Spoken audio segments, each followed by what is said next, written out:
Hello everyone, got 5 dirty jokes for you today. So there was a 13-year-old boy that had a hopeful wish that one day he would find himself a girlfriend with big breasts, believing it to be a symbol of his teenage dreams. Time passed, and at the age of 16, he indeed found a girlfriend with a generous bust. However, to his disappointment, their relationship lacked the spark of passion he craved.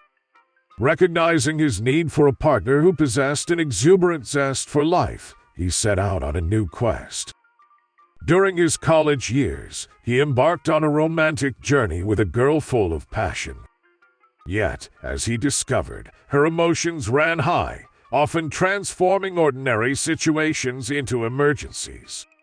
She had a tendency to become a drama queen, shedding tears incessantly and even resorting to threats of self-harm. Realizing the importance of stability, he resolved to seek a companion who could offer him a sense of grounding. At the age of 25, he encountered a girl who embodied stability in every aspect. However, he soon found her predictability and lack of excitement to be dulling. Life became monotonous, prompting him to search for a partner who could infuse his days with a much-needed dose of exhilaration. His pursuit led him to a vivacious and thrilling girl at the age of 28. But as time went on, he struggled to keep up with her constant rush from one thing to another. Her impulsiveness brought both moments of happiness and misery, leaving him emotionally exhausted. Despite the initial fun and her boundless energy, he realized that her lack of direction made it difficult for him to envision a shared future. Thus, he yearned for a woman with genuine ambition. When he turned 30, fortune finally smiled upon him, introducing him to a smart, ambitious woman who firmly grounded herself in reality. Captivated by her intelligence and drive, he took the bold step of marrying her. However, in an unexpected turn of events, her ambitious nature ultimately led her to initiate a divorce, claiming everything he owned as her own. Now that he is older and wiser, he's looking for a girl with big breasts. So a young woman visits a florist to get some flowers for her mother. As she's perusing, she notices the most gorgeous rose she's ever seen sitting next to the cashier and asks for its price. "Oh, sorry," the cashier replies. "That one's not for sale. I got that as a gift from a fellow florist for hooking him up with a woman I met yesterday." "Yesterday?" she gasps. "How did they hit it off so quickly?" "Well, he's a handsome man and a wonderful lover, for one. He's a really nice guy, of course. And to top it off," he says, leaning into a whisper, "he's got a 10-inch monster." She giggles, blushing. "Sounds like a catch. Where can I find him?" "He's just a block over. But fair warning, he's only interested in women named after flowers. So if I ever meet a woman with a flowery name, I send her his way." He points at the rose. "Then, he sends me the flower as a thank you. Yesterday was rose. A week ago, I recommended violet to him," he says, indicating a slightly wilted violet in a vase behind him. The woman thanks him and leaves, bitterly cursing her own name. Nevertheless, she visits the well-endowed florist shop. Stepping up to the counter, she pointedly says, "I heard you are particularly skilled in certain areas." He smirks. "So I have been told. And who might you be?" She grins. "I was referred by your friend down the street. Perhaps you can assist me." "Perhaps," he says, "but tell me, what is your name?" She hesitates. Then, pouting slightly, she replies, "Kristen, but everyone calls me Chris." His smile falters, and his head sinks as he shakes his head. Chris's heart drops, knowing she's blown her chance. "Well then, if it's not too much trouble, I'd like some flowers for my mother." Of course, what kind of? Suddenly, he brightens up again. Without another word, he locks the shop door, swoops upon her, and takes her into his arms. 3 hours of mind-altering fun later, she bids him goodbye with a kiss as he presents a complimentary bouquet for her mother. "And please," he says, "tell your sweet mama she is welcome to as many flowers from my shop as she would like."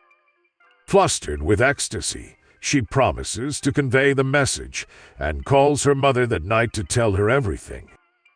The next day, Chris feels incredible and stops by the original florist shop. "I just wanted to thank you for telling me about that dashing gentleman. He was amazing." He smiles sheepishly. "I suppose I should thank you too. I just got another beautiful flower for recommending you to him." "Really? What flower could he have possibly sent that was named after me?" The florist sighs. "Chrysanthemum." So 3 blondes are in front of the heavenly gate. Each of the blondes lives a sinful and depraved life of lust and drugs. Yet, after their deaths, they find themselves before St. Peter. Peter looks at these 3 girls and shakes his head. Then after a moment, he speaks. "Okay, ladies, the Lord has decided to be merciful and give you another chance. I'm going to ask each of you the same question. If you get the question right, God will let you into heaven. If you get it wrong, it is a hell you will be going." Peter then reminds the girls, "You will each be asked the same question. So if the first girl gets it right, the other 2 will get it as well, so choose carefully as to who will answer the question first." The girls whisper amongst themselves, and the first blonde steps up. "I will answer first." Peter eyes her over and asks, "What is Easter?" The first blonde thinks about it and answers, "It where everyone decorates their trees and gives each other presents." Saddened, Peter informs her, "I'm sorry, but you are wrong." Suddenly a big fiery pit opens up below her and swallows her up. The second blonde steps up. Peter asks the same question, "What is Easter?" The second blonde smiles and proudly announces, "That is the day when everyone dresses in green, and if you do not, everyone pinches you." Peter looks at her, saddened, "I'm sorry." The pit opens up and then swallows the second blonde. The third blonde steps up and smiles widely as Peter asks, "What is Easter?" The blonde proudly announces, "That is the day when Jesus was betrayed to the Romans and crucified by Pontius Pilate. When they took him off the cross, they placed him in a large tomb and sealed it shut with a large stone." Peter was surprised. "That is very close. What you described is Good Friday. What comes next?" The blonde continues, "Well, the next day they move the rock away, and when Jesus comes out, if he sees his shadow, there are 6 more weeks of winter." So 2 guys are sat in their hospital beds having a little chat. The first guy asks the second, "What are you in for?" "Camera down the throat." The second guy replies, "Oh, endoscopy." The first guy asks. The second guy says, "Yeah, checking for stomach cancer." "How about you?" "Camera up the butt," the first guy says. "Oh, colonoscopy, checking for bowel cancer." Asks the second guy. The first guy says, "No, my neighbor was sunbathing and my wife caught me taking a photo."